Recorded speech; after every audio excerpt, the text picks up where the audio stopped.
আসসালামু আলাইকুম ওয়া রাহমাতুল্লাহ। হ্যালো বন্ধুরা, welcome to Sami homeo hall YouTube channel. আমি ডাক্তার মোহাম্মদ ইমরান হুসাইন পুনরায় হাজির হয়েছি নতুন একটি ভিডিও নিয়ে, নতুন একটি বিষয় নিয়ে।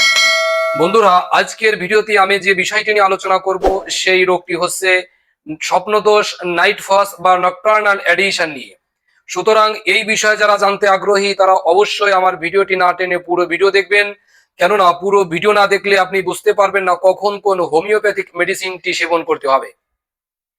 বন্ধুরা, যুবক হওয়ার পর থেকে ঘুমের মধ্যে স্বপ্ন দেখে অথবা স্বপ্ন না দেখে যদি কাহারো ধাতু সংকলন বা বীর্যপাত হয়ে থাকে, তাহলে তাহাকে আমরা নাইট ফস বা স্বপ্নদোষ বলে থাকি। এই স্বপ্নদোষ যদি প্রায়ই ঘটে, বারবার ঘটে, তাহলে তাহা স্বাস্থ্যের জন্য ক্ষতিকর, মারাত্মক ধরনের সমস্যা। বন্ধুরা, এবার জানবো স্বপ্নদোষ হওয়ার মূল কারণ সমূহ নিয়ে। মূল কারণ সমূহের মধ্যে রয়েছে শারীরিক ও মানসিক দুর্বলতা। যদি ধাতু দুর্বলতা হয়, অত্যাধিক হস্তমৈথুনের ফলে যদি ধাতু দুর্বলতা হয়, আবার যদি নার্ভের দুর্বলতা বা নার্ভে যদি কোনো প্রকার আঘাত লেগে থাকে, তার ফলেও স্বপ্নদোষ হয়ে থাকে। যে সকল পুরুষের অত্যাধিক কাম উত্তেজনা রয়েছে তাদেরও স্বপ্নদোষ হয়ে থাকে। প্রোস্টেট গ্ল্যান্ডের সমস্যার কারণেও স্বপ্নদোষ হয়ে থাকে। এছাড়াও বিভিন্ন প্রকার ওষুধের সাইড ইফেক্টের কারণেও স্বপ্নদোষ হয়ে থাকে। এছাড়াও অত্যাধিক খারাপ চিন্তা ভাবনা, মহিলাদেরকে নিয়ে চিন্তা ভাবনা, সেক্সুয়াল ভিডিও দেখার কারণেও স্বপ্নদোষ হয়ে থাকে। বন্ধুরা, এবার জানবো কার্যকরী হোমিওপ্যাথিক মেডিসিন নিয়ে। তার আগে সকলের কাছে একটি রিকোয়েস্ট থাকবে, আপনি যদি আমার চ্যানেলে নতুন হয়ে থাকেন তাহলে অবশ্যই আমার সামি হোমিও হল ইউটিউব চ্যানেলটি সাবস্ক্রাইব করবেন। পাশে থাকা ঘন্টা চিহ্ন অন করে অল নোটিফিকেশন অন করে নেবেন, যাতে করে পরবর্তীতে আমি কোনো নতুন ভিডিও আপলোড দিলে সবার আগে সর্বপ্রথম আপনার ফোনে তার নোটিফিকেশন চলে যায়। বন্ধুরা, এবার জানবো কখন কোন হোমিওপ্যাথিক মেডিসিনটি সেবন করতে হবে। স্বপ্নদোষ যদি শারীরিক ও মানসিক দুর্বলতার কারণে, হস্তমৈথুনের কারণে বা অত্যাধিক ধাতু দুর্বলতার কারণে হয়ে থাকে, তাহলে যে হোমিওপ্যাথিক মেডিসিনটি সেবন করতে হবে সেই হোমিওপ্যাথিক মেডিসিনটি হচ্ছে অ্যাসিড ফস মাদার টিংচার।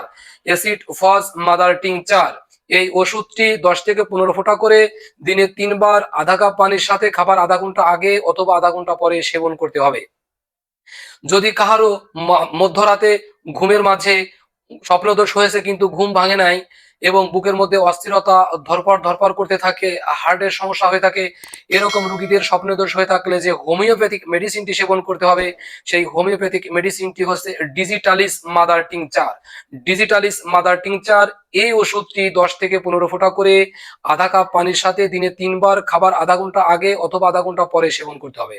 বন্ধুরা, যদি কারো সকালে ঘুম থেকে ওঠার পরে শরীর দুর্বল মনে হয়, মাথা ঝিমঝিম করে, খারাপ লাগে, অত্যাধিক ধাতু পাতলা হয়ে যায়, এরকম রোগীদের ক্ষেত্রে যে হোমিওপ্যাথিক মেডিসিনটি সেবন করতে হবে সেই হোমিওপ্যাথিক মেডিসিনটি হচ্ছে সিলিনিয়াম 30। সিলিনিয়াম 30 এই ওষুধটি 5 ফোঁটা করে দিনে 3 বার খাবার আধা ঘন্টা আগে অথবা আধা ঘন্টা পরে সেবন করতে হবে। যদি কারো পেটের গন্ডগোল থাকে, কোষ্ঠকাঠিন্য থাকে, অত্যাধিক রাত্রি জাগরণ থাকে, খাবারের অনিয়ম থাকে, অতিরিক্ত যৌন উত্তেজনা থাকে, স্পর্শ করা মাত্রই বীর্যপাত ঘটে, এরকম রোগীদের ক্ষেত্রে যে হোমিওপ্যাথিক মেডিসিনটি সেবন করতে হবে সেই হোমিওপ্যাথিক মেডিসিনটি হচ্ছে নাক্স ভূমিকা 30। নাক্স ভূমিকা 30 পটেন্সি এই হোমিওপ্যাথিক মেডিসিনটি 5 ফোঁটা করে দিনে 3 বার খাবার আধা ঘন্টা আগে অথবা আধা ঘন্টা পরে সেবন করতে হবে।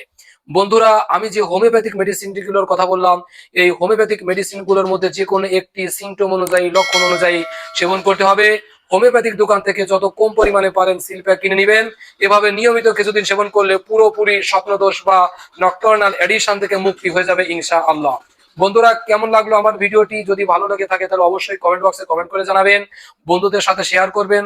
সকলের সুস্বাস্থ্য কামনা করে আমি ডাক্তার মোহাম্মদ ইমরান হুসাইন। ভালো থাকবেন সবাই। আসসালামু আলাইকুম ওয়া রাহমাতুল্লাহি ওয়া বারাকাতুহু।